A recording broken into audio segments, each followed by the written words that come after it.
Welcome to Annie's Kitchen and you're watching Annie's Kitchen with Annie.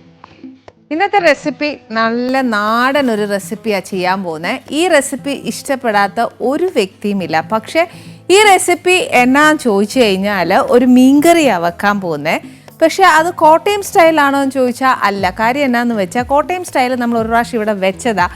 അതായത് നമ്മുടെ K മണി sir വന്നപ്പോൾ ഇവിടെ നമ്മൾ വെച്ചതായിരുന്നു. പക്ഷേ അതേപോലെ ആണോ എന്ന് ചോദിച്ചാൽ ഒരു ഇച്ചിരി വ്യത്യാസമുണ്ട്. എന്നാൽ ആ കറിയാണോ എന്ന് ചോദിച്ചാൽ അതുമല്ല. അതുകൊണ്ട് കോട്ടയം സ്റ്റൈൽ മീൻകറി അല്ല ചെയ്യുന്നത്. പക്ഷേ ഇവിടെ ചെയ്യാൻ പോകുന്ന കറി എന്നാന്ന് വെച്ചാൽ മുളകിട്ട മീൻകറിയാണ് ചെയ്യുന്നത്. ഇപ്പോൾ മുളകിട്ട മീൻകറിയുണ്ട്, മുളകിട്ട ചിക്കൻ കറിയുണ്ട്, എന്നാ പറയുക, എല്ലാം മുളകിട്ടതാ എല്ലാവർക്കും ഇപ്പോൾ ആവശ്യം. കാര്യം മൊത്തം അങ്ങ് സ്പൈസി എല്ലാവർക്കും ഇഷ്ടമേ. ഈ പറഞ്ഞ പോലെ ഇച്ചിരി ഉപ്പും എരിവും പുളിയും ഒന്നും ഇല്ലാതെ ഇറച്ചിയും മീനും ഒന്നും തിന്നാൻ കൊള്ളുകയില്ല. അത് ശരിയാ, ടു ബി ഫ്രാങ്ക്, അത് ഉള്ള നേരെ തന്നെ പറയാം. ഇച്ചിരി മീൻ കൂട്ടി കഴിഞ്ഞാൽ ഇങ്ങനെ ഒരു എരിവ് വരണം, എന്നാലേ ആ ടേസ്റ്റ് വരും. അതിൻ്റെ കൂടെ ഇച്ചിരി കപ്പയോ വല്ലതും കിട്ടുവാന്നേൽ പിന്നെ എരിവില്ലാതെ കൊടുത്തു കഴിഞ്ഞാൽ ആർക്കും അതിനെ ഇഷ്ടപ്പെടുന്നത് അല്ലേ. ഇന്ന് നമുക്ക് ചെയ്യാൻ പോകുന്ന മുളകിട്ട മീൻകറിയാണ്. അതിന് വേണ്ടിയത് കുറച്ച് മീൻ, ഇതിപ്പോൾ 1 കിലോ മീൻ ഉണ്ടാവും. പിന്നെ വേണ്ടിയ കുറച്ച് ചെറിയ ഉള്ളി, കുടംപുളി ഇത് വെള്ളത്തിൽ ഇട്ട് വെച്ചേക്കുവാണ്. ഇനി ഇതിന് വേണ്ടിയത് കുറച്ച് മുളക് പൊടി, ഇച്ചിരി മഞ്ഞൾപ്പൊടി, കുറച്ച് മല്ലിപ്പൊടി, ഇഞ്ചിയും വെളുത്തുള്ളിയുടെയും പേസ്റ്റ്, ഉപ്പ്, കടുക്, പിന്നെ കുറച്ച് ഉലുവ പൊടിച്ച് വെച്ചേക്കുക. പിന്നെ ഇത് ചെയ്യേണ്ടത് വെളിച്ചെണ്ണയിലാണ്.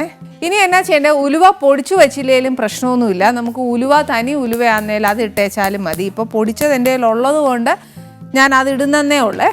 ഫസ്റ്റ് നമുക്ക് ഇതിനകത്തോട്ട് കുറച്ച് വെളിച്ചെണ്ണ ഒഴിക്കണം.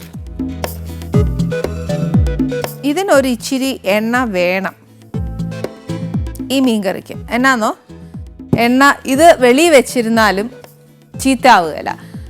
അതായത് നല്ല എണ്ണ തെളിഞ്ഞ് നിൽക്കുവാന്നേൽ നമ്മൾ അച്ചാറൊക്കെ ഇടുകയല്ലേ എന്ന് പറഞ്ഞ പോലെ എണ്ണ തെളിഞ്ഞ് നിൽക്കുവാന്നേൽ മീൻകറിയോ അച്ചാറോ ഒന്നും ചീത്തയാവുകയില്ലെന്നാണ് അമ്മച്ചിമാർ പറഞ്ഞു തന്നേക്കുന്നത്. അപ്പോൾ ഇത് നമുക്ക് പണ്ട് അമ്മച്ചിമാർക്കൊന്നും ഫ്രിഡ്ജില്ലായിരുന്നു. അപ്പോൾ എന്നോട് എൻ്റെ അമ്മച്ചി പറഞ്ഞു തന്നേക്കുന്നത് ഇങ്ങനെയാണ്, ഇച്ചിരി എണ്ണ കൂട്ടിയൊക്കെ ഇടുവാന്നേൽ നമുക്ക് ഇന്ന് തലേന്ന് വെക്കുന്ന മീൻകറി ഉറിയേൽ അമ്മച്ചിയൊക്കെ ഇട്ട് വെക്കുന്നത് ഞാൻ കണ്ടിട്ടുണ്ട്.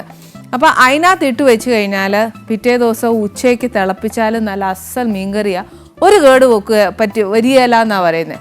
പക്ഷേ ഇന്നത്തെ കാലത്ത് നമ്മൾ ചെയ്യുന്ന പോലെ ഒരു മീൻകറി വെച്ചാൽ 7 ദിവസത്തേക്കോ 7 പാത്രത്തിലാക്കി വെക്കും. പക്ഷെ അതൊക്കെയല്ല, പിറ്റേ ദിവസത്തേക്ക് എടുക്കാനേ പറ്റത്തുള്ളൂ. അതനുസരിച്ച് അമ്മച്ചി ഉണ്ടാക്കത്തുള്ളൂ. പക്ഷെ ആ ഒരു മീൻകറിയുടെ ടേസ്റ്റ് എന്ന് പറഞ്ഞാൽ ഇന്നിപ്പം ഞാൻ ചിലപ്പോൾ ഒരു ചട്ടിയെ വെച്ചാൽ പോലും എത്തുകയില്ല, അത്ര ടേസ്റ്റാണ്. ചട്ടിക്കകത്ത് ഇച്ചിരി ചോറിട്ടുണ്ടാലും ആ ടേസ്റ്റ് ഇന്നും നാവിന്ന് പോയിട്ടില്ല. ഞാൻ ഇത്രയും പഠിച്ചിട്ട് പോലും എനിക്ക് ആ ഒരു മീൻകറിയൊന്നും ഇതുവരെ ഉണ്ടാക്കാൻ അത്രയൊന്നും പറ്റിയിട്ടില്ല. ഇതിനകത്തോട്ട് ഒരു ഇച്ചിരി കടുക്,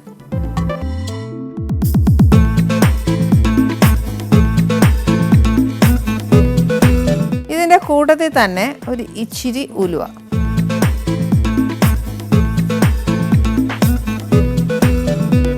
കടുക് പൊട്ടിയതിന് ശേഷം ഉള്ളി ഇടാം. ഇപ്പോൾ കടുക് പൊട്ടി. ഇനി എന്നാ ചെയ്യുന്നത്, ഞാൻ ഇച്ചിരി ഉള്ളി, നമ്മുടെ ചെറിയ ഉള്ളി അരിഞ്ഞു വെച്ചേക്കുക, അത് ഇതിനകത്ത്.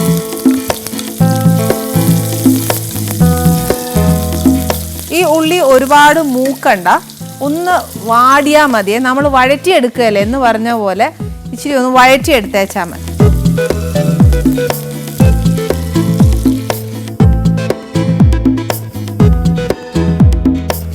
ഒരു ഇച്ചിരി ഒന്ന് വാടിക്കഴിഞ്ഞാൽ ഇതിൻ്റെ കൂട്ടത്തിൽ തന്നെ ഒരു ഇച്ചിരി ഇഞ്ചിയും വെളുത്തുള്ളിയുടെയും പേസ്റ്റ്, അതല്ല അരിയാൻ ഒക്കുമെങ്കിൽ അത് ഇട്ടേച്ചാൽ മതി. എൻ്റെ അഭിപ്രായത്തിൽ എനിക്കിപ്പോൾ നേരെ ഇല്ലാത്തതുകൊണ്ട് മിക്സിയിലിട്ടൊന്ന് ചതച്ചെടുത്തേക്കുക.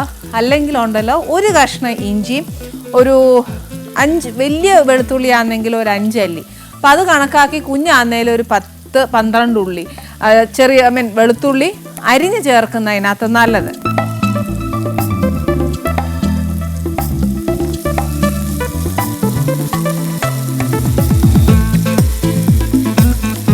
ഈ മീൻകറിയൊക്കെ വെക്കുവാന്നേൽ ഏറ്റവും നല്ലത് നമ്മുടെ ചട്ടിയിൽ വെക്കുന്ന ഏറ്റവും നല്ല സ്വാദ്.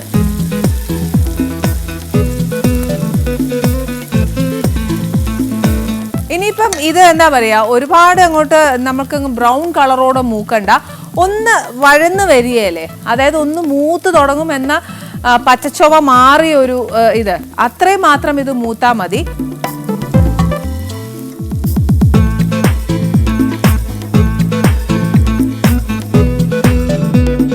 ഞാൻ പറഞ്ഞില്ലേ ഒത്തിരി വാടത്തില്ല, എന്നാൽ ഒത്തിരി വാടുകയും വേണം. അതൊരു പരുവം തന്നെയാന്ന് വെച്ചാൽ നേരത്തെ പറഞ്ഞ പോലെ തന്നെ മൂക്കുന്നതിൻ്റെ തൊട്ട് മുമ്പിൻ്റെ ഒരു, ഞാൻ പറഞ്ഞില്ല 2 പടി മുമ്പേ എന്ന് പറയല്ലേ, എന്ന് പറഞ്ഞാൽ അത്രയും മൂത്തേച്ചാൽ മതി.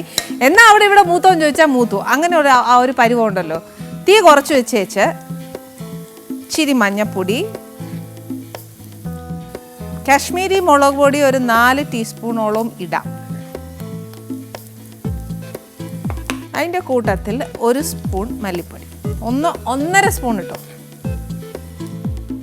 അന്നേച്ച് ഇതൊന്ന് ഇച്ചിരി മൂക്കണം. പിന്നെ പൊടി ഇടുമ്പോഴത്തേന് ഒത്തിരി അങ്ങോട്ട് മൂത്താൽ, അതായത് നമ്മുടെ പൊടി മൂത്ത് പോയി കഴിഞ്ഞാൽ ആക്ച്വലി ആ മീൻകറി കഴിക്കും. അതുകൊണ്ട് ഒരുപാട് മൂപ്പിക്കണ്ട. ഇതിനകത്തോട്ട് ഒരു ഇച്ചിരി ഉപ്പ്,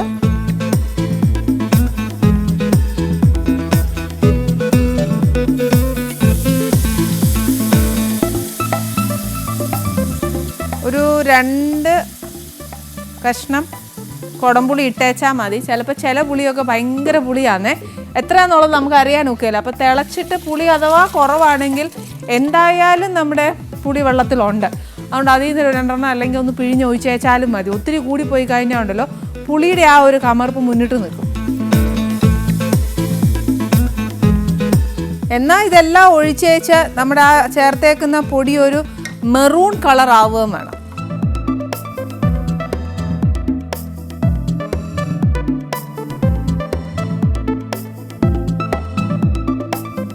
പൊടി മൂക്കുകയും വേണം, എന്നാൽ ഒരുപാട് മൂത്ത് പോവാനും പാടില്ല. എന്നാൽ അതിന് ആ റെഡ് കളർ മാറുകയും വേണം. മൂത്ത് വരുമ്പോഴത്തേക്ക് ഒരു മെറൂൺ കളർ വരികയും വേണം. ഇതെല്ലാം കൂടെ ആലോചിക്കുമ്പോൾ ഒരു കൺഫ്യൂഷൻ ഇല്ലേ. ചുരുക്കം പറഞ്ഞാൽ നമ്മൾ ഈ വെള്ളമെല്ലാം ചേർത്ത് കഴിയുമ്പോഴത്തേ ഇപ്പം ഇതിനകത്ത് കാണാം, അതായത് നമ്മുടെ ഒഴിച്ചേക്കുന്ന എണ്ണ മുഴുവൻ തെളിഞ്ഞു വന്നേക്കുന്നത്, അതാണ് അതിൻ്റെ പരുവം. ഇനി ഇതിനകത്തോട്ട് കുറച്ച് വെള്ളം. മീനിനകത്ത് നിന്ന് ഇച്ചിരി വെള്ളം വരും, പക്ഷെ അത്രയും വരികയില്ല, ചിക്കനോളം ഒന്നും വരികയില്ല. പക്ഷേ എന്നാലും മീനൊന്ന് തിളച്ചേച്ച് വരുമ്പോഴത്തേക്ക് ഇച്ചിരി മീനിൽ നിന്ന് ഇച്ചിരി വെള്ളം വരും. അത് പോയിട്ട് നമുക്ക് എത്ര ഗ്രേവിയാണ് വേണ്ടതെന്ന് വെച്ചേച്ചാൽ അതനുസരിച്ച് വേണം വെള്ളം ഒഴിക്കാൻ. ഈ മീൻകറിക്കുള്ളൊരു കുഴപ്പം എന്നാണെന്നറിയാമോ, ഒരുപാട് വെള്ളം ഒഴിച്ചേച്ച് അവസാനം വെള്ളം പോലെ ചുവയ്ക്കും ഈ മീൻകറി. അതുകൊണ്ട് അങ്ങനെ അങ്ങോട്ട് വെള്ളം ഒഴിക്കരുത്. 2 കഷ്ണം മീൻ ഇട്ടേച്ച് ഇഷ്ടംപോലെ ചാറ് വേണമെന്ന് വെച്ചാൽ സത്യം പറഞ്ഞാൽ മുളക് പൊടി ചുവയ്ക്കും. അതുകൊണ്ട് അങ്ങനെ ചെയ്തേക്കല്ല. മീനിൻ്റെ അളവ് നോക്കിയേച്ച് നമുക്ക് എത്ര ഗ്രേവി വേണ്ടത് അതനുസരിച്ച് വേണം, ഒന്ന് ശ്രദ്ധിച്ച് വേണം വെള്ളം ഒഴിക്കാൻ.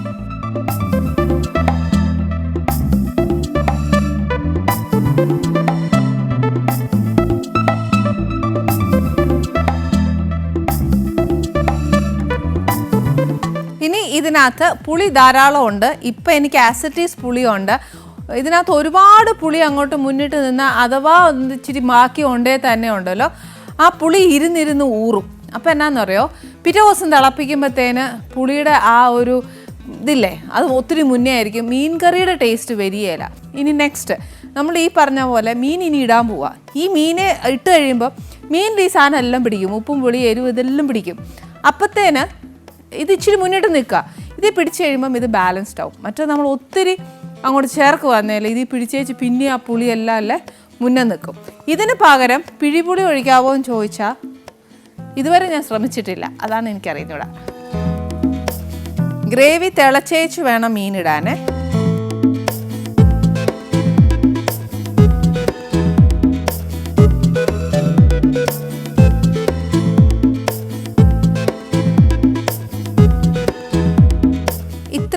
ഇത്രയും മീനിന് ആക്ച്വലി ഇത്രയും ഗ്രേവി മതി. ഇനിയിപ്പോൾ അഥവാ ഒരു ഇച്ചിരി കൂടി കൂട്ടാട്ടോ, അതിനകത്ത് കുഴപ്പമൊന്നുമില്ല. പക്ഷേ ഈ മീൻകറി നല്ലോണം തിളച്ച് കഴിഞ്ഞ് കഴിയുമ്പം ഇത് അടച്ചു വെച്ച് ചെറിയ തീയേൽ വേണം ഈ മീൻ കംപ്ലീറ്റ് വേവാനും. ആ വറ്റുന്ന വെള്ളം മാത്രം മതി, എന്നാലേ ഈ കറിക്ക് ടേസ്റ്റ് വരത്തുള്ളൂ. ഇല്ലെങ്കിൽ ഒരു എന്താ പറയുക, ഭയങ്കരമായിട്ടൊരു വെള്ളത്തിൻ്റെ ചുവയും മുളക് പൊടിയുടെ ചുവയും നമ്മൾ ഗ്രേവി കൂട്ടാൻ ശ്രമിക്കുമ്പോൾ ഉണ്ടാകുന്ന പ്രശ്നം ഇതൊക്കെ. അതുകൊണ്ട് അത് മാത്രം ഒന്ന് ശ്രദ്ധിക്കുക. പിന്നെ ഇതിനകത്ത് ഒരു ചേഞ്ച് കൂടെ വരുത്താം. ഇച്ചിരി കൂടി എരിവ് വേണമെന്നുണ്ടോ, നമ്മൾ ആ ഉള്ളിയൊക്കെ വഴറ്റുകയല്ലേ, ആ സമയത്ത് 2 പച്ചമുളക് ഒന്ന് അരിഞ്ഞിട്ടാന്നല്ല. പിന്നെ ഈ പുളി ഇഷ്ടമല്ലാത്തവരുണ്ടോ ചിലർ, അന്നേരം പിഴിപുളി ഒഴിച്ചോ കുഴപ്പമൊന്നുമില്ല, പക്ഷേ ഈ ടേസ്റ്റ് വരുമോ എന്നുള്ളത് എനിക്കറിയത്തില്ല. അതിൻ്റെ കൂട്ടത്തിൽ ഒരു 2 ടൊമാറ്റോയും കൂടെ അരിഞ്ഞിട്ടേച്ച് നല്ല ഗ്രേവി ആക്കണം. അതായത് നമ്മൾ ഇറച്ചിക്കറിക്കൊക്കെ കൊഴുത്ത് ഇതിനെ ഇങ്ങനെ വഴറ്റി എടുത്ത് ഗ്രേവി ആക്കത്തില്ലേ എന്ന് പറഞ്ഞ കൂട്ടാക്കിയതിന് ശേഷം വേണം വെള്ളം ഒഴിച്ച് തിളച്ചതിന് ശേഷം മീൻ ഇടാനായിട്ട്. ഇതിപ്പോൾ ഞാൻ എന്ത് നമ്മുടെ മീൻകറി തിളച്ചു, ഇനി അടച്ചു വെച്ചേച്ച് ഒരു 10 മിനിറ്റ്. മീനിന് അധികം വേവില്ലെന്നാണ് പറയുന്നത്, പക്ഷേ എന്നാലും വേവ് ഉണ്ട്. എന്നെ സംബന്ധിച്ച് ആ ഉപ്പും എരിവും പുളിയും എല്ലാം മീനെ പിടിക്കണ്ടേ, എന്നാലേ അതിന് ടേസ്റ്റ് ഉള്ളൂ. അപ്പോൾ എന്നാൽ അത് ഇച്ചിരി സമയം എടുക്കണം, ഒരു 10 മിനിറ്റ്. 10 മിനിറ്റ് എനിക്ക് പോരാ. നിങ്ങളെല്ലാവരും വിചാരിക്കും ഞാനിപ്പോൾ ബ്രേക്ക് ചോദിക്കുകയെന്ന്. ചോദിക്കുന്നത് എന്നാത്തിനാന്ന് ചോദിക്കുക, ഇതിൻ്റെ കൂടെ കൊടുക്കണ്ടേ വല്ലതും.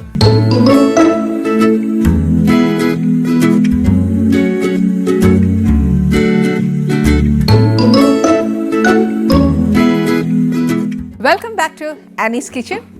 ഞാൻ പറഞ്ഞ പോലെ കപ്പയും മീൻകറി ആക്കിയിട്ടുണ്ട്.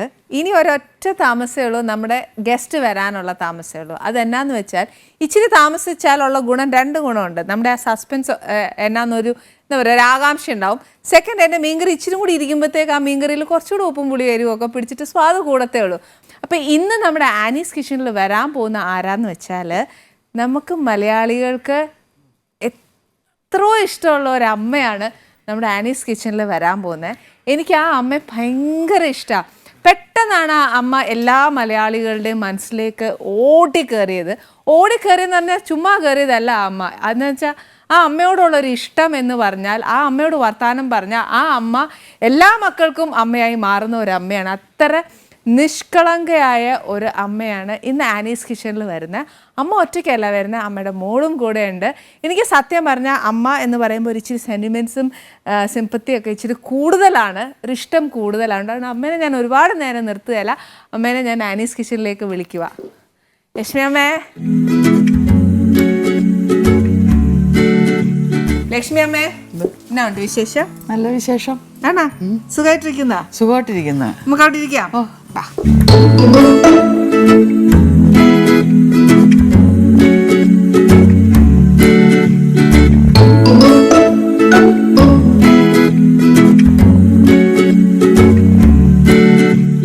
ലക്ഷ്മി അമ്മേ, എന്നാ ഉണ്ട് വിശേഷം? നല്ല വിശേഷം. ബിസി അല്ലേ ഇപ്പൊ? ഞങ്ങളെ ഒന്നും തിരിഞ്ഞു നോക്കാൻ സമയമില്ല ഇപ്പൊ. അയ്യോ, ആര് പറഞ്ഞു? എനിക്ക് ബിസിയേ ഇല്ല. 2 സീരിയലിലും എല്ലായിട്ട് അങ്ങ് അമ്മ ഓടി നടക്കുവാന്നാ ഞങ്ങള് കേട്ടേക്കുന്നത്. എന്റെ ദൈവമേ, എനിക്ക് സൗന്ദര്യം ഇല്ലാത്തോണ്ട് ഇപ്പൊ ഒരുപാട് സിനിമ കുറവാ. സൗന്ദര്യം വേണം സിനിമ. അമ്മയ്ക്ക് സൗന്ദര്യം വേണ്ട? ഓ, സൗന്ദര്യം വേണം. സൗന്ദര്യം ഉണ്ടെങ്കിലേ, ഇല്ലെങ്കിൽ സൗന്ദര്യം ഉണ്ടായിരുന്നു ഇപ്പൊ ഏതെല്ലാം ഡയറക്ടർമാർ, ഷാജി കൈലാസ് സാറ്, അങ്ങനെയുള്ള വലിയ വലിയ ഡയറക്ടേഴ്സ് ഒക്കെ എന്നെ വിളിക്കൂലായിരുന്നോ? പക്ഷെ ഒരു കാര്യം ഞാൻ പറയട്ടെ, പറയാം. അതെല്ലാം മാറ്റി നിർത്തി കഴിഞ്ഞാൽ ഇവിടെ അമ്മയ്ക്ക് ഭയങ്കര സൗന്ദര്യമാണ്. അമ്മയുടെ മനസ്സ് ഭയങ്കര നല്ല മനസ്സാ. പക്ഷെ ജനങ്ങളൊക്കെ അങ്ങനെ പറയുന്നുണ്ട്. ജനങ്ങൾ പറയുന്നത് ചുമ്മാ അല്ലല്ലോ, നമ്മുടെ ജനങ്ങൾ ഉള്ള നേരാ പറയുന്നത്.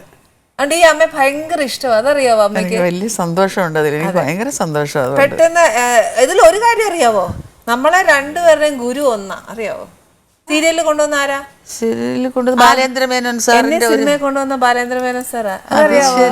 അപ്പൊ നമ്മൾ 2 പേരുടെയും ഗുരു ഒന്നല്ലേ? എല്ലാം മറന്നു പോവാ ലക്ഷ്മി അമ്മ. ശരിയാ. ബാലേന്ദ്ര മേനോൻ സാറിന്റെ ഒരു സീരിയല് കണ്ടത്, സൂര്യോദയം എന്ന് പറഞ്ഞ സീരിയല് കണ്ടിട്ടാണ് ഞാൻ ഇങ്ങോട്ട് സത്യാനന്ദിക്കാട് സാറ് സൂര്യോദയം 3 മണിക്ക് ഇട്ട് കണ്ടപ്പോൾ ഞാൻ പച്ചക്കറിയും കൊണ്ട് പോകുന്ന ഒരു ഭാഗമാണ് കണ്ടത്. ഇവർ കൊള്ളാമല്ലോ എന്ന് പറഞ്ഞിട്ടാണ് എന്നെ എടുത്തത്. അതിന് വലിയ സന്തോഷമുണ്ട്. ചേച്ചി സീരിയൽസിലൊക്കെ വർക്ക് ചെയ്യുന്നുണ്ടോ?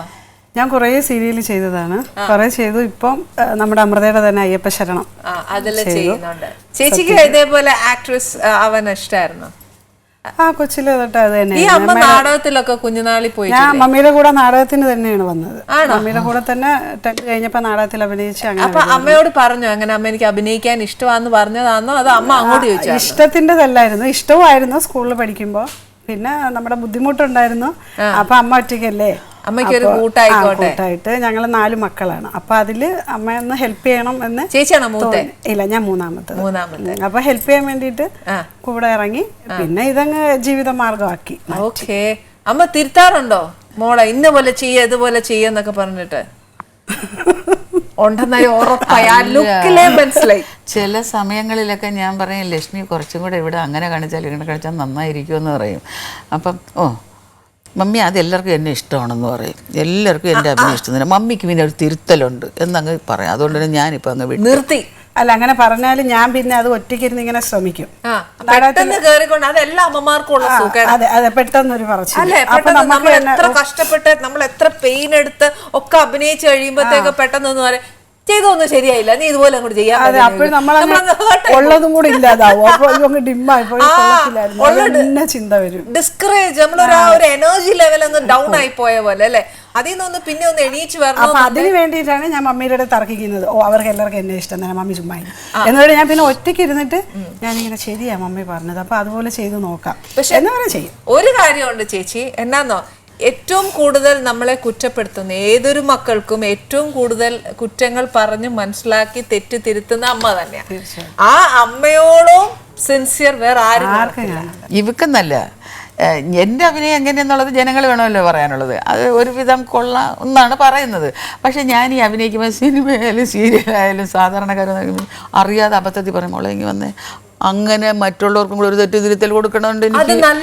അയ്യോ അവർക്ക് ദേഷ്യം വരുന്നു. ഇപ്പം അവർ വലിയ നടിയായതുകൊണ്ടാണ് ചില പിള്ളേരങ്ങനെ പറയുന്നുണ്ട്. ഇപ്പം ഇപ്പോഴത്തെ സ്വാമിശരണത്തിൽ ഇപ്പോഴും ഞാൻ പറഞ്ഞു, എടി നീ ഇങ്ങനെ ഇത് കഥ കേട്ടുകൊണ്ടിരുന്നപ്പോൾ നിനക്ക് നീ ഒരു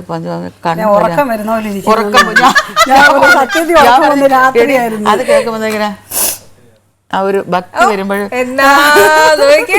അങ്ങനെ അങ്ങനെ ഇരിയടി അല്ല നീ അങ്ങനെ ഇരിക്കരുത്. ഉറക്കം വന്നു പോയോണ്ടാണെന്ന് പറഞ്ഞ് തിരുത്തി. കാണുന്നവര് വിചാരിക്കുന്നില്ലല്ലോ ഇത് രാത്രിയിലാണോ പകലാണോ ഷൂട്ട് ചെയ്യുന്നത്, ആർട്ടിസ്റ്റ് വൈസ് എക്സ്പ്രഷൻ വരണമല്ലോ, അതുകൊണ്ട് അമ്മ തിരുത്തുന്ന. ഞാൻ തിരുത്തി കൊടുക്കാത്ത ഈ ലോകത്തൊറ്റ വ്യക്തിയേ ഉള്ളൂ, എന്റെ മകൻ. എനിക്ക് തിരുത്തി കൊടുക്കേണ്ട കാര്യമല്ല, അവൻ എനിക്ക് തിരുത്തി തരും, ഞാൻ അംഗീകരിക്കുകയും ചെയ്യും. മമ്മിയുടെ കഴിവ് ഫുള്ള് കിട്ടിയിരിക്കുന്ന അവന് തന്നെയാണ്. ഞങ്ങൾക്കൊന്നും മമ്മിയുടെ ഒരു അടുത്ത് പോലും വന്നിട്ടില്ല കേട്ടോ, ഒന്നും വന്നിട്ടില്ല. ഒന്നും അല്ല മമ്മിയുടെ മുമ്പിൽ. പക്ഷെ അവൻ ഭയങ്കര കഴിവുള്ളത്. അതൊരു ദൈവത്തിന്റെ അനുഗ്രഹം തന്നെ. തീർച്ചയായിട്ടും. അല്ലാതെ നമുക്കിപ്പോ ഒരു ആക്ട്രസ് അല്ലെങ്കിൽ ഒരു ആക്ടർ എന്ന് പറയുന്നത് ഒരു ഇൻബോൺ ടാലന്റ് ആണ്, അത് നമുക്ക് ഉണ്ടാക്കിയെടുക്കാൻ പറ്റത്തില്ല. പിന്നെ നമ്മൾ to make it more perfect ആണ് നമ്മൾ ഒരു എന്താ പറയാ കോളേജിലും അക്കാഡമിയിലും ഒക്കെ പോയി പഠിച്ച് അവിടുന്ന് വരുന്നത് അല്ലെ. ഞാൻ ഇന്ന പോലെ പഠിച്ചിട്ടുണ്ട്, അവിടുന്ന് ഞാൻ വരുന്നതെന്നൊക്കെ. എന്നാലും അതിലും കാണും എന്തെങ്കിലും ഒരു മിസ്റ്റേക്ക്, അങ്ങനെ പഠിച്ചു വന്നാൽ പോലും. പക്ഷെ പഠിക്കണമെന്നൊന്നുമില്ല, അഭിനയത്തിന് അതൊരു അഭിനയം ഒരു അനുഗ്രഹമാണ്. അമ്മ നാടകം കളിക്കുന്ന സമയത്ത് 2-3 നാടകമൊക്കെ ഞങ്ങൾ ഒരു ദിവസം 3 സ്റ്റേജൊക്കെ കാണും. അപ്പം ഞാനെന്നൊക്കെ പറഞ്ഞാൽ ഒരു സ്റ്റേജിന് സെക്കൻഡിന് വരുമ്പോഴത്തേക്ക് ഞാനൊക്കെ കരഞ്ഞ് ആ ചിരിയൊക്കെ എന്തെങ്കിലുമൊക്കെ കാണിക്കുള്ളൂ, ഇങ്ങനെയൊക്കെ ഉണ്ട്. പക്ഷെ മമ്മി അങ്ങനെയല്ല, ഫസ്റ്റ് റിഹേഴ്സലിന് എങ്ങനെയായിരുന്നോ എന്നെക്കാളും ഡബിൾ പെർഫോമൻസ് ആയിരിക്കും. അത് ഒരു പൊട്ട് പോലും ഇവിടെ ഒരു കുത്തു വേണമെങ്കിൽ അതുപോലും ഇട്ടിട്ടേ കയറുള്ളൂ. അത് മേനക സുരേഷിന്റെ മകള് രേവതി. ഇപ്പം ഞങ്ങൾക്കൊരു ഡാഗിനി എന്ന് പറയുന്ന പടത്തിൻ്റെ ഒരു ഇതായിരുന്നു. അവർ എൻ്റെ അടുത്തൊന്നും കൂടുതൽ സംസാരിച്ചില്ല. അപ്പം തീരുന്നവരെ ഞാൻ കാത്തിരുന്നു. കാരണം ഞാൻ രേവതി ഇങ്ങനെ വന്ന് ഞാൻ ഒരു കാര്യം ചെയ്തിട്ട് എന്താണ് എന്നോട് ഇത്ര സഹകരിക്കാതിരുന്നത്, ഞാൻ എന്ത് കുറ്റം ഞാൻ ചോദിച്ചു, സത്യം എന്താ എന്നോട് ഇങ്ങനെ മിണ്ടായിരുന്നത്, എല്ലാവരും എന്നോട് സഹകരണം, രേവതിക്ക് എന്താ എന്നോട് എന്തോ ഒരു ഇതുപോലെ തോന്നി, ഞാൻ ആരും അല്ല കേട്ടോ, എന്താ മിണ്ട. അയ്യോ എൻ്റെ അമ്മച്ചി, ഞാൻ അതുകൊണ്ടല്ല, ഇതാണ് കണ്ടിന്യൂറ്റിയുടെ കാര്യം പറഞ്ഞത്. അമ്മച്ചി ഒരു കണ്ടിന്യൂറ്റി പോലും ഒരിത് മറ്റവർക്കെന്ന് വെച്ചാൽ നമ്മൾ എന്തെങ്കിലും പറഞ്ഞു പോയിട്ട് എന്താ നിങ്ങൾ ഇങ്ങനെ കാണിക്കുന്നത് കുറച്ചുകൂടെ എന്ന് പറയുമ്പോൾ അവർക്ക് ഉള്ളതും കൂടെ പോകും. അമ്മച്ചിക്ക് അതില്ലല്ലോ, അതുകൊണ്ട് എന്താണ് പറയുന്നത്. അതിന്റെ ഇടയിൽ അമ്മ തെറ്റിദ്ധരിച്ചു പോയി. ശരിക്കും അമ്മ ഈ കുഞ്ഞുനാള് മുതൽ അമ്മയ്ക്ക് ഡാൻസ് ഒക്കെ ഭയങ്കര ഇഷ്ടമായിരുന്നു. അമ്മ 4ാം ക്ലാസ്സിലൊക്കെ പഠിക്കുമ്പോഴേ ഡാൻസിനൊക്കെ നല്ല മിടുക്കിയായിരുന്നു. നടനഭൂഷണമൊക്കെ കിട്ടിയതാണ് അമ്മ. ശരിക്കും അമ്മ ഈ ആക്ടിങ്ങില് അല്ലെങ്കിൽ 4ാം ക്ലാസ്സിൽ ഈ ഡാൻസ് തുടങ്ങിയത് അപ്പൊ കുഞ്ഞു പ്രായമാ. ഈ പറഞ്ഞ പോലെ നമുക്ക് ഇഷ്ടമൊന്നും പറഞ്ഞിറങ്ങി പോകാനൊക്കത്തില്ല. അമ്മയുടെ അമ്മയ്ക്ക് ഇഷ്ടമായിരുന്നു അമ്മനെ ഇങ്ങനെ മിടുക്കിയാക്കി. എൻ്റെ അമ്മയുടെ കാര്യം പറഞ്ഞാൽ ഞാൻ സങ്കടം വരും, അതുകൊണ്ട് ഞാൻ സങ്കടപ്പെടാതിരിക്കണം എന്നാണ് ആഗ്രഹിക്കുന്നത്. ആർക്കും ഇഷ്ടമല്ല, ഒരു വല്ലാത്ത കുടുംബത്തിലാണ് ഞാൻ ജനിച്ചത്. കാര്യം അമ്മയുടെ കാലത്തിലൊക്കെ എന്ന് പറയുമ്പോൾ സിനിമയിൽ വരിക എന്ന് പറയുന്നത് വലിയൊരു അതൊരു ഒരു അല്ലാത്ത വലിയ മമ്മി ഇപ്പോഴും അവാർഡുകൾ അങ്ങനെ എന്തെങ്കിലും നല്ല നല്ല ഇതൊക്കെ വരുമ്പോൾ എപ്പോഴും പറയും എൻ്റെ അമ്മ ഇല്ലല്ലോ. ഞാൻ മേലോട്ട് നോക്കിയിട്ട് അമ്മ കിട്ടി കേട്ടാ. വളരെ സന്തോഷമായി കാണും. എന്തായാലും മകളൊരു ലൈം ലൈറ്റിൽ നിൽക്കുന്നത് കാണാൻ ഏതൊരു അമ്മയും ആഗ്രഹിച്ചു. അതേപോലെ അമ്മയ്ക്ക് അത് സാധിച്ചു കൊടുക്കാനും സാധിച്ചു അല്ലെ. അപ്പൊ എത്രയായാലും ഉള്ളുകൊണ്ട് എന്തൊരു സന്തോഷമായിരിക്കും. ആ അമ്മയുടെ സന്തോഷം നമ്മൾ എല്ലാരും കണ്ടു. ഇനി ഈ അമ്മയുടെ മോള് സ്ക്രീനിൽ കാണുമ്പോ അമ്മയുടെ സന്തോഷം പറയും. എനിക്ക് നല്ല സന്തോഷം. എൻ്റെ 4 മക്കളും ആർട്ടിസ്റ്റുകളായിരുന്നു. അതാണ് നാടകക്കാരായിരുന്നു. 4 പേരും നാടകക്കാരായിരുന്നു. മൂത്ത മോള് മരിച്ചുപോയി. അതും ഒക്കെ 2 വർഷം KPSC-യിലായിരുന്നു, കാളിദാസ കലാകേന്ദ്രത്തിലായിരുന്നു. അങ്ങനെ വേറെ 1-2 പിന്നെ കല്യാണം നിശ്ചയം കഴിഞ്ഞതിന് ശേഷം പിന്നെ അത് പോയിട്ടില്ല. കല്യാണം കഴിഞ്ഞ് പിന്നെ കുടുംബിനിയായിട്ടങ്ങ് ജീവിക്കായിരുന്നു. രണ്ടാമത്തെ മോളും അതുപോലെ തന്നെ കല്യാണം കഴിഞ്ഞ് ഞങ്ങൾക്കൊരു സമിതി ഉണ്ടായിരുന്നു സ്വന്തമായിട്ട് നാടകം. അതിൽ ഞാനും മോനും കൂടെ നടത്തിയതാണ്. ഇവളും കൂടെ തന്നെ ചേർന്ന് നടത്തി. അതിൽ 1-2 വർഷം നിന്ന് പിന്നെ അത് പറഞ്ഞു, എനിക്കിനി വയ്യ, കൊച്ചും വലുതായി, ഞാനങ്ങ് നിർത്താൻ പോവാം, ഉള്ളത് കൊണ്ടൊക്കെ തൃപ്തിപ്പെട്ട് ജീവിക്കാം. അപ്പൊ അമ്മ ഹാപ്പിയാണ്. പിന്നെ മക്കളൊക്കെ ഇച്ചിരി കറുത്ത് പോയാലേ ഉള്ളൂ പ്രയാസം തോന്നുന്നത്. അല്ല, എന്നാലും കറുത്ത മക്കൾ 2 ആർട്ടിസ്റ്റുകളാണ്. എൻ്റെ മൂത്ത മോളും നല്ല അഭിനയിക്കുമായിരുന്നു, പക്ഷെ അത് മരിച്ചുപോയി. മോനും അതുപോലെ കറുത്തതാ, അവനും അഭിനയിക്കും, ഞാനും അഭിനയിക്കും. വെളുത്ത മക്കൾ 2 അഭിനയം പോരാ. കേക്കുന്നുണ്ടോ ചേച്ചി? ഞാൻ കേൾക്കുവാ. ചേച്ചിനെ ഇരുത്തിക്കൊണ്ട് അമ്മ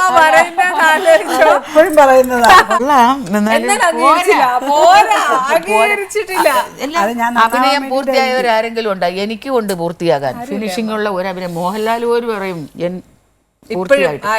പൂർത്തിയായിട്ടില്ല എന്നാണ് പറഞ്ഞത്. അതുകൊണ്ട് നമുക്ക് ഫിനിഷിംഗ് ആയില്ല മോളെ. ഇനിയും എനിക്കും ഉണ്ട്, നിനക്കും ഉണ്ട്, എല്ലാവർക്കും ഉണ്ട്. പക്ഷെ നീ ഇവിടെ വരണമെന്നുള്ളത് എൻ്റെ അമ്മയുടെ ആഗ്രഹം. അമ്മയുടെ ആഗ്രഹം. പക്ഷെ ഒരു കാര്യം പറയട്ടെ ചേച്ചി, ഈ ഒരു തുറന്ന മനസ്സാണ് ഈ നമ്മുടെ മലയാളി പ്രേക്ഷകർക്ക് മുഴുവൻ ഈ അമ്മയെ ഭയങ്കര ഇഷ്ടം.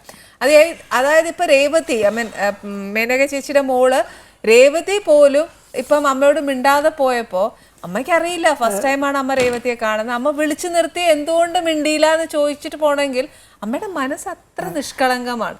അമ്മയ്ക്ക് ഒന്നും മനസ്സിൽ വെച്ചുകൊണ്ടിരിക്കുന്നത് ഒന്നും ഇഷ്ടമല്ല. എന്നിട്ട് ഞാൻ വളരെ ശ്രദ്ധിച്ച് അവർ അസിസ്റ്റൻ്റായിട്ട് വർക്ക് ചെയ്യണം. അപ്പം സംവിധാനം ചെയ്യുന്ന സമയത്തൊന്നും ഞാൻ അവരെ വിഷമിപ്പിച്ചില്ല, തീർന്നേണ്ടെന്ന്. എനിക്ക് ഒരു കാര്യം ചോദിക്കാനുണ്ട്, എന്താണ് എന്നോടൊരു വല്ലാതെ കാണിച്ചത്?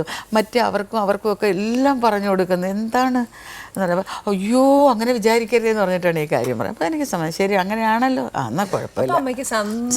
സ്വഭാവം തന്നെയാണ് കേട്ടോ, വെളിയിൽ കാണിക്കുന്ന ഇതേ സ്വഭാവം തന്നെ വീട്ടിൽ കാണിക്കും. ഒരു തെറ്റ് കണ്ട അയ്യോ അന്ന് എനിക്ക് ഭയങ്കര ഇഷ്ടക്കേടാ അത്. ഞാൻ പറയും അമ്മ മുഖത്ത് നോക്കി പറയുകയല്ലേ. അല്ലേ, ഈ പണ്ടൊക്കെ എനിക്ക് ഭയങ്കര ദേഷ്യം. ഇപ്പം ഞാൻ പറഞ്ഞു കൊടുക്കും, സാഹചര്യങ്ങൾ പല തെറ്റുകളും ഉണ്ടാക്കുന്നുണ്ട്. സാഹചര്യങ്ങൾ പല തെറ്റുകളുണ്ടാകുന്നു. അതൊക്കെ ഒരു വിധിയായിരിക്കും. മനഃപൂർവ്വം ആരും തെറ്റുകാരാകാൻ ആഗ്രഹിക്കുന്നില്ല. എല്ലാവർക്കും നല്ല പേരുണ്ടാകണമെന്ന് ആഗ്രഹിക്കുന്നവരാണ്. അതൊക്കെ വിധി അതായിരിക്കും എന്ന് വെച്ചാൽ പറഞ്ഞു. മക്കളെ, ഒരു അനുഭവസ്ഥയാണ് ഞാൻ. എൻ്റെ കാര്യം പറഞ്ഞിട്ടേ പറയത്തുള്ളൂ. ഞാൻ ആ തെറ്റ് ചെയ്തത് എന്തിനാണ്? ഒരു കലാകാരിയാവാനാണ് തെറ്റ് ചെയ്തത്. എൻ്റെ ഇഷ്ടം പോലെ ഒരു വിവാഹം കഴിച്ച് അതിൻ്റെത് ഞാൻ എൻ്റെ അമ്മയെ വേദനിപ്പിച്ചതിന് അനുഭവിക്കുകയും ചെയ്ത്. പക്ഷേ ആ അനുഭവത്തിൽ അത് എനിക്ക് ഇപ്പം സന്തോഷമുണ്ട്. ഇടയ്ക്കിടയ്ക്ക് ഞാൻ വിചാരിച്ചു ഇങ്ങനെ വേണ്ടായിരുന്നു, പോകണ്ടില്ലായിരുന്നു എന്നൊക്കെ ചിന്തിച്ചിട്ട് ഞാൻ ഇപ്പോൾ അങ്ങനെ പോയിട്ടല്ലേ ഈ ജനങ്ങളൊക്കെ എന്നെ അറിഞ്ഞത്. ഇല്ലെങ്കിൽ ഞാൻ വല്ല കള്ളുകൂടി എൻ്റെ അടിയും കൊണ്ടോണ്ട് കിടക്കണ്ടായിരുന്നു. എന്നെ വല്ല വാദ്യാരൊക്കെ പിടിച്ച് കെട്ടിച്ചു കൊടുക്കാനായിരുന്നത്.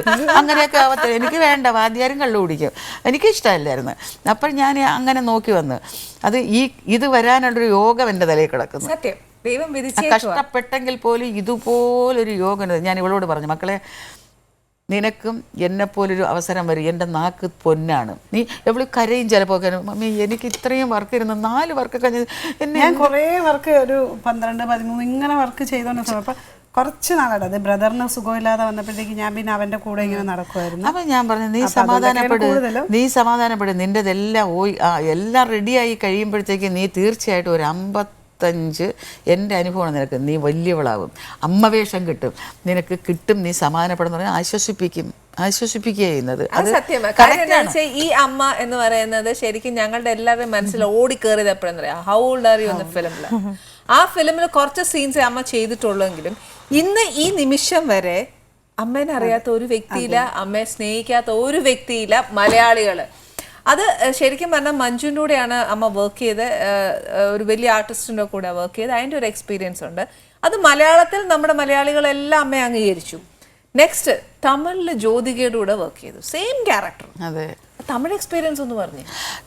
എനിക്ക് തമിഴ് മലയാളത്തിൽ എഴുതി പഠിച്ചിട്ടാണ് ഞാൻ തലേ ദിവസം അടുത്ത് പറയൂ, എന്നമ്മാ നീ ഇങ്ങ വന്നിരിക്ക എന്ന് പറഞ്ഞാൽ ഞാൻ എന്നമ്മ നീ ഇങ്ങ വന്നിരിക്ക എന്ന് വെച്ചിട്ട് പോയിട്ട് ഒരു തീർന്ന ഉടനെ എന്നെ റൂമിലേക്കുമ്പോൾ ഒരു 11 വരെ അത് പഠിച്ച് പച്ചവെള്ളം പോലെ പഠിക്കും. മമ്മിക്ക് വേറൊരു കാര്യം എന്തറിയോ, തമിഴ് വിളിച്ചു ഇപ്പം ഒരു ഡയറക്ടർ വിളിക്കുകയാണ്, ഒരു തമിഴ് ഫിലിമിന് വേണ്ടിയിട്ടാണ്, ഇന്നതാണ്. പിന്നെ ഫോൺ കട്ട് ചെയ്ത് അപ്പോഴും തൊട്ട് തമിഴ് കിടന്നുറങ്ങുമ്പോഴും ഇരിക്കുമ്പോഴും ഒക്കെ തമിഴായിരിക്കും. പിന്നെ ഉറക്കത്തിലൊക്കെ അമ്മ അതിനു വേണ്ടി പ്രിപ്പയർ ചെയ്യുക. അതാരാ ചെയ്യുന്ന ഇപ്പത്തെ കാലത്ത്? നമുക്ക് തമിഴിൽ നിന്ന് ഒരു ഓഫർ കിട്ടി കഴിഞ്ഞാൽ നെക്സ്റ്റ് നമ്മൾ ആലോചിക്കുന്ന ആ ഫെയിം, സെലിബ്രിറ്റി ആയി അത്രയും നമ്മൾ ആ ഒരു ഫാന്റസി വേൾഡ് ഏറ്റവും കൂടുതൽ ചിന്തിക്കുന്നത്. പക്ഷെ അമ്മ അങ്ങനെയല്ലല്ലോ.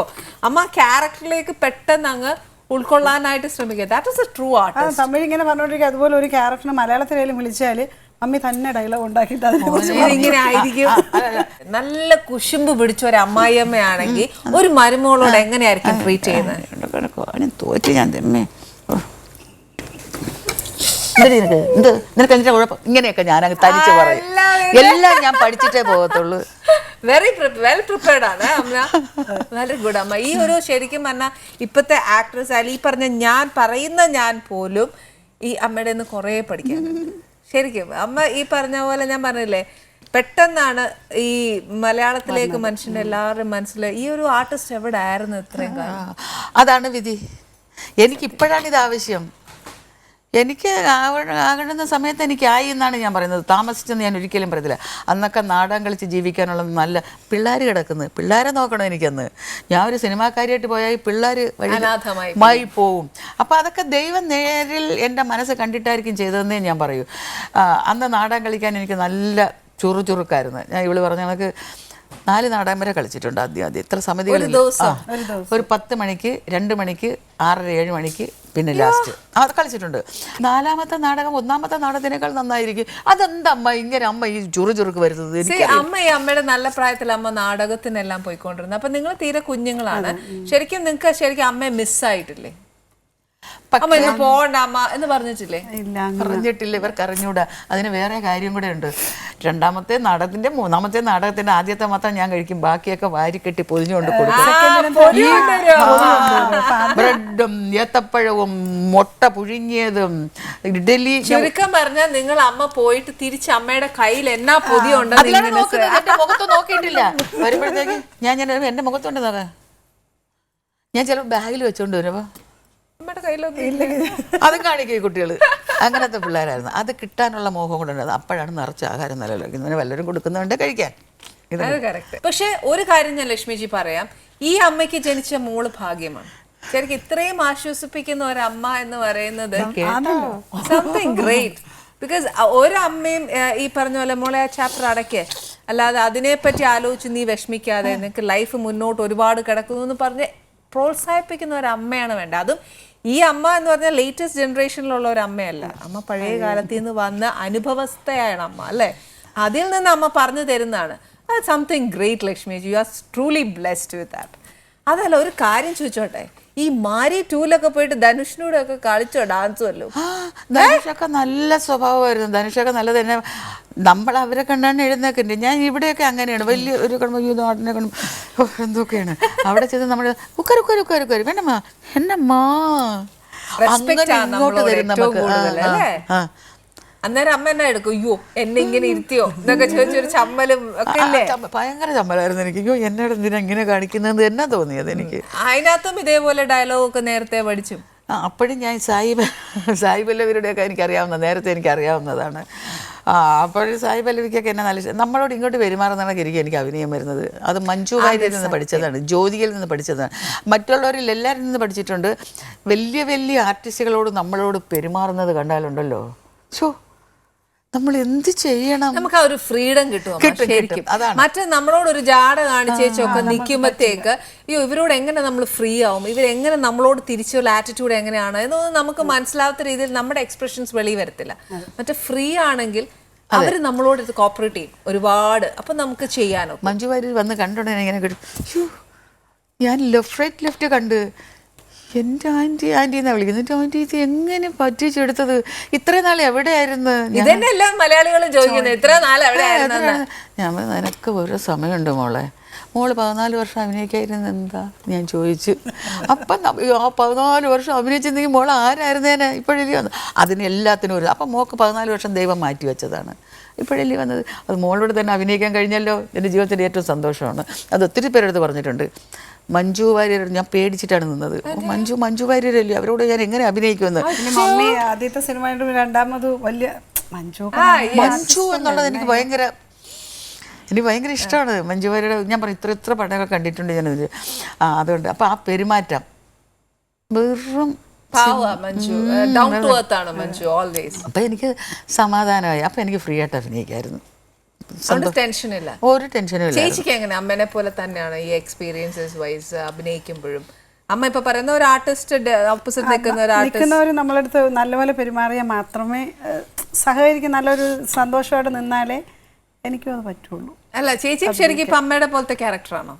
അത് എൻറ്റയർലി ഡിഫറെന്റ് ആണ്. ഇല്ല അതുപോലെയൊക്കെ തന്നെ അമ്മയെ പോലെ. അമ്മ ഇപ്പം എനിക്കിപ്പോ അമ്മയോട് വർത്താനം പറഞ്ഞിട്ട് മനസ്സിലാക്കിയിരിക്കുന്ന അമ്മ ഏറ്റവും ക്ഷമയുള്ളവളാണ് ഭൂമിയോട്. ഞാൻ ക്ഷമയുണ്ട്, എനിക്ക് ക്ഷമയില്ലേ മമ്മി? ക്ഷമ പോരാ മോളെ. ഞാൻ എന്ത് ക്ഷമിക്കുന്നതിന് ഒരു കാലതാമസം മക്കൾക്ക് ക്ഷമ അല്ല. നീ അങ്ങനെ കണ്ണുരുട്ടി കാണിക്കല്ലേ മക്കളെ, ഞാൻ സത്യം പറയും. അല്ലല്ല ക്ഷമ. നമ്മളൊരു കാര്യം പറയുമ്പോൾ ആദ്യം നമ്മൾ നിയന്ത്രിക്കണം. അല്ല മമ്മി അതല്ലേ, ഇല്ലെങ്കിൽ മോനെ അല്ല അല്ലടാ, അല്ലെങ്കിൽ അല്ലടി അങ്ങനെയല്ലേ ഇത് എന്ന് പറയല്ലോ. എന്തോന്ന് നീ പറയുന്നത്? ഞാൻ അങ്ങനെയാണോ? നമ്മളെ വീട്ടിലുള്ള അതെനിക്കറിയില്ല. പുറത്ത് ഞാൻ നിൻ്റെ അടുത്ത് കൂട്ടി സഹകരിച്ചിട്ടില്ല. അപ്പം അങ്ങനെയാണ്. പുറത്തുള്ളടത്തൊക്കെ തിരിച്ച് ഞാൻ എല്ലാവരും നല്ലപോലെ മമ്മി ലൊക്കേഷൻ ചെല്ലുമ്പോൾ എൻ്റെ കൂടെ പഴയ നേരത്തെ നിന്നവരൊക്കെ പറയത്തില്ലേ. പക്ഷെ അത് പോരല്ലോ, വീട്ടിലുള്ളവരോട് തന്നെ വേണ്ടേ. നമുക്കൊരു മാനസിക വിഷമമുള്ളൊരു കാര്യം ആളുകൾ സംസാരിക്കുമ്പോൾ നീ എന്ത് ചെയ്യണം? ഒരു നിമിഷം നീ ചിന്തിക്കുന്നത് ഇല്ലടി ചേച്ചി ഞാൻ അങ്ങനെ അല്ലടി, അല്ലെങ്കിൽ ആരോടായാലും അല്ല ഞാൻ ഇങ്ങനെയാണ് എന്ന് പറഞ്ഞിട്ട് എന്നോട് നീ സങ്കടപ്പെടുക. നീ എന്നോട് സങ്കടപ്പെടും. ഇവള് സങ്കടമാണ് ദേഷ്യം കാണിക്കുന്നത്. ഇപ്പം മാറി അത്. അപ്പം ഞാൻ പ്രായത്തിൻ്റെതായിരിക്കാം, കുറച്ചുകൂടെ കഴിയുമ്പോൾ മാറും. അതാണ് ഞാൻ 50-54 പറഞ്ഞിരിക്കുന്നത്. ഓക്കെ. അമ്മ ഏറ്റവും കൂടുതൽ ജനങ്ങളുടെ ഇടയിൽ മനസ്സിലങ്ങ് ഇടിച്ചു കയറിയ ഒരു സീരിയലാണോ അളിയൻ വേഴ്സസ് അളിയൻ? എനിക്ക് തോന്നുന്നു അമ്മ ഏറ്റവും കൂടുതൽ ആസ്വദിച്ച് ചെയ്ത ഒരു സീരിയലാണ് അത്. അതിനകത്ത് പിറ്റേ ദിവസത്തേക്കുള്ള സീരിയൽ വർക്ക് പോലും അമ്മയ്ക്ക് മനപ്പാടായിരിക്കും, അത്ര ഇൻവോൾവ് ആയിരുന്നു അല്ലേ? അമ്മയുടെ ഒരു എക്സ്പീരിയൻസ് അതിനകത്ത് ഒന്ന് പറഞ്ഞു. എക്സ്പീരിയൻസ് എന്ന് വെച്ചാൽ നമുക്കത് പിന്നീട് രാജേഷ് തലച്ചറ ശരിയാ. പിന്നെ വന്നിട്ട് നമുക്ക് ഒരു അത് ഈ ഡയലോഗ് കാണാതെ പഠിക്കുന്നതല്ലല്ലോ. കാണാതെ പഠിക്കുന്നതാണെങ്കിൽ നമുക്ക് ആദ്യമായിട്ട് വന്നപ്പം ഇത് കൊണ്ടുവന്ന് ഈ സാധനം ഇതെന്തോ ഇത് എവിടെ വയ്ക്കുക? എനിക്ക് ലേബൽ ഇതൊന്നും ഈ യന്ത്രം എന്നാണ് ഞാൻ പറഞ്ഞത്. ഈ യന്ത്രം വെച്ചിട്ടൊന്നും എനിക്ക് പറ്റത്തില്ല, എനിക്ക് ഇതിൽ പറ്റത്തില്ല, എനിക്ക് ഇങ്ങനെ വെച്ച് എനിക്ക് പേടിയാന്ന്, ഇങ്ങനത്തെ വെച്ച് ഞാൻ അഭിനയിച്ചിട്ടില്ല. എന്തിനാണ് ഇതെനിക്ക് വേണ്ട. ഇവർക്ക് ഇവിടെ ഉള്ളവർക്കൊക്കെ അറിയാം, ഞാൻ സമ്മതിച്ചില്ല. പിന്നെ ഇപ്പം എനിക്ക് എല്ലാവരുടെ ഞാൻ പറയും നിങ്ങൾ ഇത് വാങ്ങിക്കാം, നമുക്ക് ഒത്തിരി എളുപ്പമുണ്ടല്ലോ ഡബിങ്ങിന് പോകണ്ട, അത് വേണ്ട ഇത് വേണ്ടെന്ന് പറയും. കാണാതെ പഠിക്കണം. ഇപ്പോഴും എനിക്ക് കാണാതെ പഠിച്ചിട്ട് ഇപ്പോഴും എനിക്കൊരു അസുഖമുണ്ട്. ഇന്നലെയും എന്നെ പറഞ്ഞു ആരാ അവിടെ മുറുമുറുക്കുന്നത്? ഞാൻ വണ്ടിയിൽ ഞങ്ങളുടെ സാധനങ്ങളെല്ലാം പറക്കി വേറെ വീട് മാറാൻ വരുന്നതായിട്ടാണ്. നമ്മൾ ഒരു മോനൊരു ഇത് കാണിച്ചിട്ട് എല്ലാം തകർന്ന് വന്ന് വണ്ടി അല്ല ഈ ആളുകളുണ്ടല്ലോ, ഈ മുദ്ര വയ്ക്കുന്ന ആളുകൾ വന്ന് വീട്ടിൽ മുദ്രയൊക്കെ വെച്ചിട്ട് പോകുമ്പോഴത്തേക്ക് നമ്മൾ പറക്കി എങ്ങോട്ട് പോകണമെന്ന് അറിയാമത് വിഷമിച്ചിരുന്ന് കരഞ്ഞു കൊണ്ടൊക്കെ വരുന്നതാണ്. അവിടെ ഒന്ന് വണ്ടി ഇരിക്കുന്നു. അപ്പം വണ്ടിയിൽ ഞാൻ ഇറങ്ങാതെ ഇങ്ങനെ ഇരിക്കുന്നു. അപ്പം ഒരു മുസ്ലിം പെണ്ണിൻ്റെ വീട്ടിലോട്ടാണ്. ഞാൻ മുല കൊടുത്ത് വളർത്തിയ ഒരു മോനാണ്. എൻ്റെ മോന് കൊടുത്തതുപോലെ ഒരു മകൻ്റെ ഉമ്മ മരിക്കുമ്പോൾ അവനെ ഞാനാണ് വളർത്തിയത്, ഒരേ പ്രായക്കാർ. അവൻ വീട്ടിലോട്ട് അപ്പോൾ അവനെ ഇഷ്ടം, ഭാര്യ സമ്മതിക്കത്തില്ല, വീണ്ടും ഇങ്ങോട്ട് വരാൻ സമ്മതിക്കില്ല, ചാട്ടം.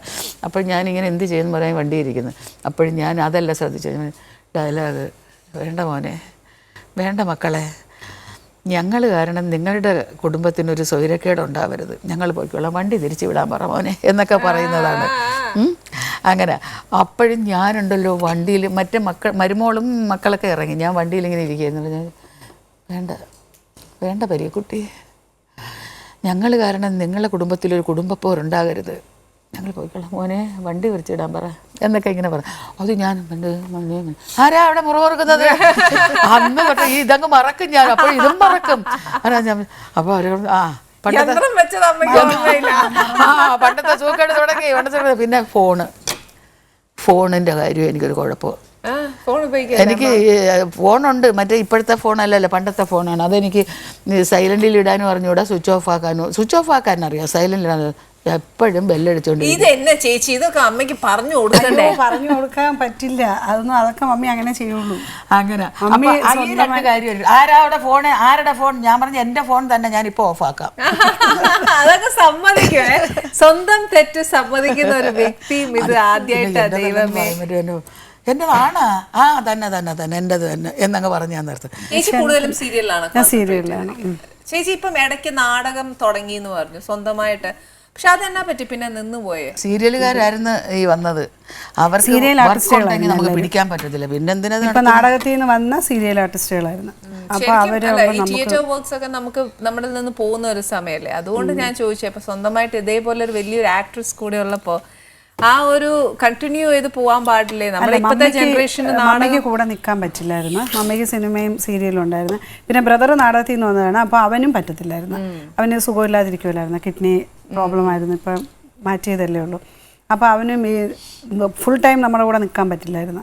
അപ്പൊ പിന്നെ വേറെ ആരുമില്ല, ഞാൻ ഒറ്റയ്ക്ക് ഇങ്ങനെ നോക്കണം, വരുന്നില്ല. പിന്നെ ഒരാൾ നടത്തുമ്പോൾ ഉണ്ടാവുന്ന ബുദ്ധിമുട്ടുകളും, പിന്നെ അമ്മയില്ല എപ്പോഴും, പിന്നെ ആർട്ടിസ്റ്റിനെ കോർഡിനേറ്റ് ചെയ്യണം, വലിയ ബുദ്ധിമുട്ടായിപ്പോ. അങ്ങനെ വേണ്ട, ഒറ്റയ്ക്ക് വെച്ചിട്ട് എല്ലാം കൂടെ. പിന്നെ എൻ്റെ ഒരു ആഗ്രഹമായിരുന്നു ഒരു സ്റ്റേജെങ്കിലും കളിക്കണം എന്നുള്ളത് എൻ്റെ ഒരു ആഗ്രഹമായിരുന്നു. ചെയ്തു, 14 സ്റ്റേജ് കളിച്ചു. ഓക്കെ.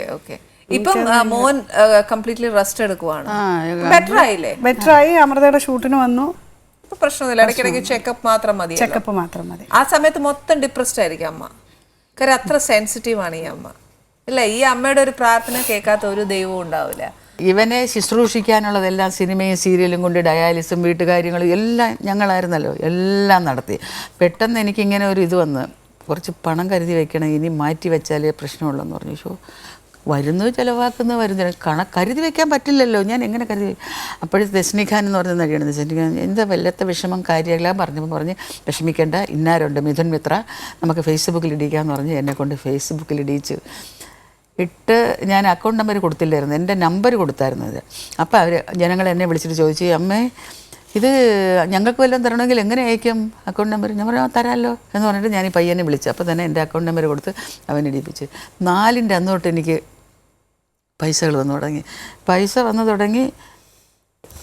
ഇപ്പോഴും അതിൻ്റെ ഇച്ചിരി കിടപ്പുണ്ടെന്ന് ഞാൻ പറയാം. പണം എനിക്ക് കിട്ടി അത്ര. ഞാൻ ഇതൊക്കെ വിൽക്കണം, ഞാൻ ഇതൊക്കെ ഉണ്ടാക്കി, ഇതൊക്കെ വിൽക്കണം എന്നൊക്കെ മനസ്സിൽ വിചാരിച്ചാണ്. അനുഗ്രഹിച്ചു, ഒന്നും വിൽക്കേണ്ടി വന്നില്ല. നമ്മുടെ നാട്ടുകാർക്ക് അമ്മയോടുള്ള സ്നേഹം, നമ്മുടെ നാട്ടുകാരും ഗൾഫുകാരും ഇവരും അതല്ല, ഈ നാട്ടിൽ നിന്ന് പോയവർ തന്നെയാണ് മലയാളികൾ. അവരുടെ പ്രാർത്ഥനയും ഭയങ്കരമായിട്ടുണ്ട്. ഒരുപാട് ഒരു കാര്യം അമ്മ ആലോചിച്ചു, ആ ഒരു ഇച്ചിരി നേരം കൊണ്ട് ഈ അമ്മ, ഞാൻ നേരത്തെ പറഞ്ഞ എന്നാ തെറ്റ്, ഈ അമ്മ എത്ര വേഗം മലയാളികളുടെ മനസ്സിലേക്ക് ഓടിക്കേറിയത് അല്ലേ? ഈ അമ്മ എപ്പോഴും അമ്മ തന്നെയാണ്. ഇപ്പോഴും അവർ എന്നെ വിളിക്കും. ആയുസ്സും ആരോഗ്യവും അമ്മയ്ക്ക് ഒരുപാട് ഈശ്വരൻ കൊടുക്കട്ടെ. കാര്യം ഞങ്ങളുടെയൊക്കെ മലയാളികളുടെ അമ്മയായിട്ട് എപ്പോഴും ഇരിക്കാനുള്ളതല്ലേ, ഇല്ലേ? അതെ, അത് നാണം. ഈ അമ്മയ്ക്ക് നാണം. അമ്മയ്ക്ക് ഞാൻ ഭക്ഷണം തരട്ടെ?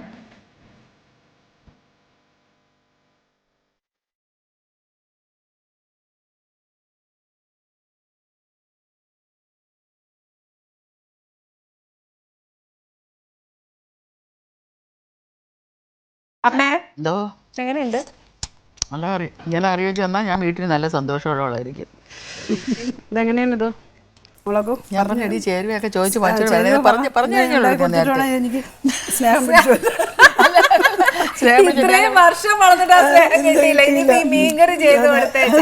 അല്ല, ഞാൻ പറഞ്ഞ ഇനി ഇതുപോലെ ചെയ്യുന്ന ചേരുവകൾ എന്താണെന്ന് ആദ്യം മീൻകറിക്ക് നീ പഠിക്കാൻ പറഞ്ഞു. എനിക്ക് അറിഞ്ഞൂടാ. ഇനി എന്താണെന്നറിയാമോ, ഇതുപോലെ എന്തെങ്കിലും ഒരു കൊച്ചിലെ ഞാൻ ഈ നാടിനും കൊടുത്ത എനിക്ക് ഒറ്റ കറി വെക്കാൻ അറിഞ്ഞൂടാ. രണ്ടാമത്തെ നമുക്ക് എല്ലാം അറിയാം.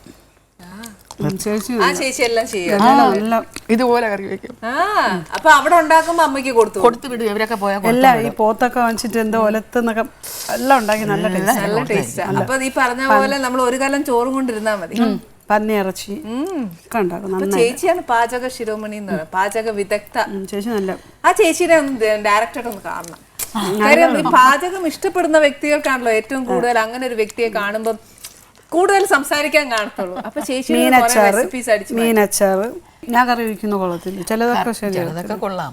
അവിടെ എക്സ്പ്രഷൻ നോക്കൂ, അവിടെ എക്സ്പ്രഷൻ നോക്കൂ, അതാണ് ഞാൻ നോക്കണം. ചിലതൊക്കെ ശരി, കറി ചിലപ്പോഴൊക്കെ കൊള്ളാം. എന്നാലും ഈ സ്വാദുണ്ട് നീ സത്യം പറയുന്നത്. ഈ സ്വാദ് വരും. ആ പിന്നെ എന്താ വേണം? അത് വരത്തില്ല, അത് സത്യം. ചേച്ചി ഇപ്പൊ ഇത്രയും നേരം ഇരുന്ന് അമ്മയോട് കെഞ്ചി ചോദിച്ച് അടി വാങ്ങിച്ചോണ്ട് പോവാണ്. അല്ല, ഈ സ്വാദ് വരത്തില്ല. ഞാൻ കൂട്ടി നോക്കിയപ്പം അരിപ്പ് പിടിച്ചിട്ടുണ്ട്, എരി അധികമില്ല, എന്നാൽ സ്വാദുണ്ട്. ഇതാണ് ഇതിന്റെ വേണ്ടുന്നത്. അമ്മയ്ക്ക് ചുരുക്കം പറഞ്ഞാൽ ഉപ്പും എരിവും പുളിയും ഒക്കെ അതിന്റെ വിധത്തിലൊക്കെ വേണം. ഇല്ലാതെ അരപ്പിലൊന്നും പിടിക്കാതെ മീനിലൊന്നും പിടിക്കാതെ ഇരുന്ന അമ്മയ്ക്ക് പിടിക്കുകയല്ല. ഇത് തന്നെ ഞാൻ എന്റെ പ്രേക്ഷകരോട് നേരത്തെ പറഞ്ഞ ഈ ജനറേഷനിലുള്ള ആൾക്കാർക്ക് ഇറച്ചി മീനും ഒക്കെ ഇച്ചിരി ഉപ്പും എരിവും പുളിയും ഒക്കെ വേണം. പിന്നെ ഈ പറഞ്ഞ പോലെ അവനവന്റെ ഇഷ്ടം, എരിവ് കൂട്ടുന്നതും കുറയ്ക്കുന്നതും ഒക്കെ. അമ്മ ഒരു കാര്യം കൂടെ ചോദിച്ചോട്ടെ. അമ്മ നാടകത്തിൽ തുടങ്ങി ഇതുവരെ ഈ നിമിഷം വരെ അമ്മ ഒരുപാട് ക്യാരക്ടേഴ്സ് ചെയ്തു. അമ്മയുടെ ഉള്ളിലൊരു മോഹം ഉണ്ടാവില്ലേ ഒരു ക്യാരക്ടർ ചെയ്യാൻ? എന്റെ സ്വഭാവം ജനങ്ങളെ മനസ്സിലാക്കാൻ വേണ്ടി എനിക്കൊരു ഭയങ്കര വില്ലത്തി ആവണമെന്നാണ്. വെറുതെ വേസ്റ്റ്, അത് വെറും വേസ്റ്റ് ആയിരിക്കും. ചുമ്മാ അമ്മയുടെ സ്വഭാവം മനസ്സിലാക്കാൻ. പക്ഷേ മമ്മി ചെയ്യുന്നത് ഇഷ്ടം. ഇനി എനിക്ക് മമ്മിക്ക് ചെയ്യാൻ എൻ്റെ മനസ്സിലുള്ളത് നല്ലൊരു കോമഡി ചെയ്യണം. മമ്മി നല്ലൊരു കോമഡി ആർട്ടിസ്റ്റാണ്. നല്ല നാടകത്തിലൊക്കെ ഭയങ്കരമായിട്ട് ചെയ്തതാണ്. ഇപ്പൊ മമ്മിയിലെ കരച്ചില് എന്നുള്ള വരട്ടെ, അങ്ങനത്തെ ഒരു ക്യാരക്ടർ വരട്ടെ. കോമഡി ആയാലും എനിക്കിഷ്ടം തന്നെ. എനിക്ക് ആരോടൊക്കെ ദേഷ്യം കൊണ്ട് അമ്മയ്ക്ക് ഒരിക്കലും അമ്മ അത് വെറുതെ പറയാണ്, വെറുതെ വേസ്റ്റ് ആയിട്ട് അമ്മ പറയാം. അമ്മയ്ക്ക് ദേഷ്യം ആരോടെങ്കിലും, അമ്മയ്ക്ക് വില്ലത്തി ആവണം, അമ്മയുടെ സ്വഭാവം കാണിക്കണം. പക്ഷേ ഒരു ആർട്ടിസ്റ്റ് എന്നുള്ളതൊക്കെ ഞാൻ സമ്മതിക്കും. കാര്യം ഒരു വില്ലത്തി ആയെങ്കിൽ അമ്മ പറഞ്ഞ അമ്മയുടെ സ്വഭാവം കാണിക്കാന്നാണ്. പക്ഷെ വില്ലത്തി എന്ന രീതിയിൽ അമ്മ ആർട്ടിസ്റ്റ് ആയിട്ട് അമ്മ 10% ആയാൽ അമ്മ ഇനി മലയാളികൾ അംഗീകരിക്കാൻ ഇല്ല. അമ്മ ട്രൂ ആർട്ടിസ്റ്റ്. അതിനകത്ത് നോ ഡൗട്ട് അബൌട്ട് ഇറ്റ്. എന്റെ സ്വഭാവം കാണിക്കാനല്ല, ഇങ്ങനെ എനിക്ക് പറ്റും അറിയാം. അല്ല, മമ്മിയുടെ സ്വഭാവം ഉള്ളിലൊന്നുമില്ല. ഇപ്പൊ എന്തായാലും ആരോടായാലും ശരി തന്നെ ദേഷ്യം ഉണ്ടെങ്കിൽ അപ്പോഴേ പറഞ്ഞ, വെളിയിലായാലും ഇനി പുറത്തുള്ളവരടുത്തായാലും ആരെടുത്തായാലും അപ്പോഴും തന്നെ പറയും, തീരുകയും ചെയ്യും, മനസ്സിൽ വെച്ചേക്കത്തൂല. പിന്നെ അവരുടെ അടുത്ത് നിന്ന് മിണ്ടുകയും ചെയ്യും. നല്ല അമ്മയത് ആയുസ്സും ആരോഗ്യവും ഈശ്വരന് ഒരുപാട് അമ്മയ്ക്ക് തട്ടെ. ഓക്കെ, ശരി. എന്തായാലും അമ്മ ഇവിടെ വന്ന് എൻ്റെ കൂടെ ഇത്രയും നേരം സംസാരിച്ചു. ഇനിയും എൻ്റെ പ്രേക്ഷകർ വിളിക്കും, അപ്പൊ അമ്മ ഓടി വരണം. വരൂ. എനിക്ക് ഇവിടെ വരുന്നത് ഇതിന്റെ രുചി നോക്കാനും പിന്നെ എനിക്ക് ആനിയെ ഒന്നും കൂടെ ഇങ്ങനെ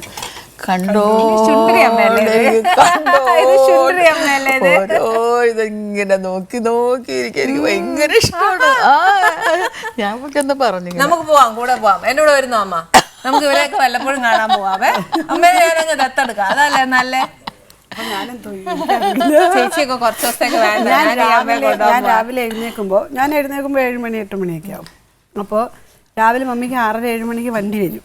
പക്ഷെ സത്യം ഞാനത് എല്ലാവരും കേൾക്കാൻ വേണ്ടി പറയാം, എല്ലാ മക്കളും കേൾക്കാൻ വേണ്ടി പറയാം. അമ്മ രാവിലെ എനിക്ക് വേണ്ടുന്ന എല്ലാ സാധനങ്ങളും രാവിലെ ഞാൻ എന്നാൽ എപ്പോഴും പറയാം, മമ്മി റെഡി ആക്കണ്ട, ഞാൻ എഴുന്നേറ്റ് ഉണ്ടാക്കി കഴിച്ചോളാം, എല്ലാം റെഡിയാക്കി വെച്ചിട്ട് സത്യം. അതാണ് അമ്മ. ഞാനത് ചേച്ചിയോട് നേരത്തെ വെറുതെ പറഞ്ഞല്ല, നിങ്ങൾ 4 പേരും ഇറ്റ്സ് ട്രൂലി ബ്ലെസ്ഡ്. അത് പറയുമ്പോൾ തന്നെ കണ്ണുന്നത്. പക്ഷെ ഞാൻ ട്രൂലി ബ്ലെസ്ഡ്. ഞാൻ പക്ഷെ മമ്മിയുടെ അടുത്ത് പറയാറൊന്നുമില്ല. ബട്ട് സ്റ്റിൽ ഞാൻ പറയുക, അത് നിങ്ങൾ 4 പേരും ട്രൂലി ബ്ലെസ്ഡ് ആണ്. ടച്ച് വുഡ്, അതങ്ങനെ തന്നെ ഇരിക്കട്ടെ. ഈ അമ്മയ്ക്ക് ഞങ്ങളുടെ എല്ലാവരുടെയും, നിങ്ങൾ പോയിട്ട് ഈ എന്താ പറയാ, മലയാളി മനസ്സുള്ള എല്ലാവർക്കും, മലയാളികൾ എല്ലാവരും അമ്മയുടെ മക്കളാണ്. ആ മക്കളെല്ലാം അമ്മയ്ക്ക് വേണ്ടി ആയുസ്സും ആരോഗ്യവും നേരും ഈശ്വരനോട്. ഇനി വരാം. Thank you very much. Thank you ചേച്ചി. അമ്മയുടെ വിശേഷങ്ങൾ കേട്ടാലും നമുക്ക് തീരില്ല. പക്ഷെ അമ്മയോടുള്ള സ്നേഹം നമുക്ക് എല്ലാവർക്കും ഉള്ള കാലം മുഴുവൻ ഉണ്ടാവും. അതിനൊരു തരി പോലും കുറയോ എന്താ പറയുക, അതിന് ഇല്ലാതാവുകയോ ചെയ്യില്ല. അതിനനുസരിച്ച് ഡബിളായിട്ട് അത് അമ്മയോടുള്ള സ്നേഹം കൂടുകയുള്ളൂ. അത് കൂടിക്കൊണ്ടിരിക്കട്ടെ. അമ്മ ഇനിയും ഇവിടെ വരാമെന്ന് പറഞ്ഞിട്ടുണ്ട്. അപ്പോൾ അമ്മയ്ക്ക് ഇതേപോലെ സ്പെഷ്യലായിട്ട് ഇനിയും എനിക്ക് ഉണ്ടാക്കി കൊടുക്കാനുള്ള ഭാഗ്യം ഈശ്വരൻ തരട്ടെ. എല്ലാം എന്താ പറയുക, പോസിറ്റീവ് ആവുന്നത് ഈശ്വര അനുഗ്രഹം കൊണ്ട് മാത്രമാണ്. അപ്പോൾ ഇനിയൊരു ശുഭപ്രതീക്ഷയോടെ നമുക്ക് അടുത്ത എപ്പിസോഡിൽ വീണ്ടും കാണാം. Till then good bye.